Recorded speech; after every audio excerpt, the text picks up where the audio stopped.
triste jour pour les proches de Lionel Cassan. Le 18 août 2002, l'ex-présentateur de Matin Bonheur mettait fin à ses jours laissant derrière lui des proches et fans éplorés. Plus de 20 ans après sa tragique disparition, sa personnalité solaire est encore dans toutes les mémoires. Polyvalent de son vivant, il avait eu la chance de pouvoir piloter de multiples émissions. Toutefois, le père de famille semblait amer quant à ses derniers projets télévisés. Un visage qui a marqué l'histoire de France Télévisions. Ce vendredi 18 août marque la 21e année de la tragique disparition de Lionel Cassan. À cette même date en 2002, le célèbre présentateur de 46 ans mettait fin à ses jours à Castres dans le Tarn, en région Occitanie. Pendant 5 ans, le principal concerné avait animé Matin Bonheur sur France 2 et d'après les informations de l'époque, il n'aurait jamais digéré le non-renouvellement de son contrat avec le groupe. Une terrible descente aux enfers après son départ, Lionel Cassan, l'âme en peine, avait repris les rênes de téléshopping sur la chaîne spécialisée du câble et satellite Club Téléchat. À son grand dam, l'heureux papa de 2 enfants n'a jamais pu revenir dans un grand média.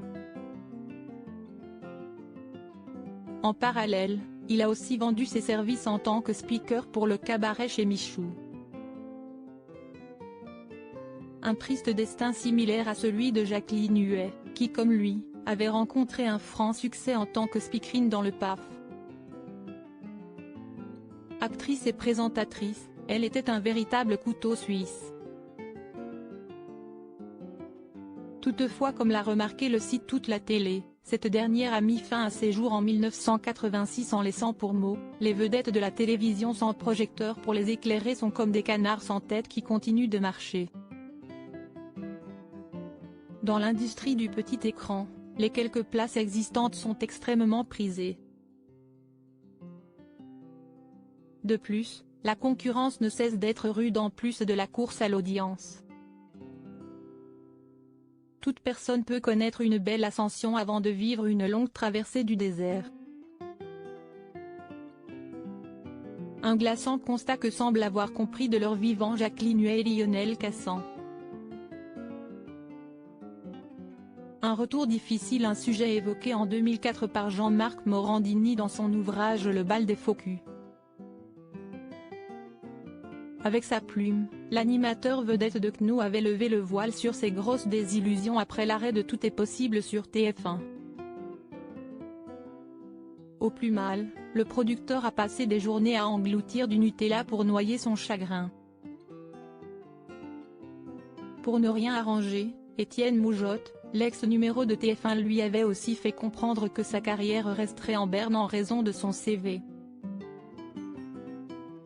Mais contrairement à Lionel Cassan, Jean-Marc Morandini a bel et bien pu revenir sur le service public.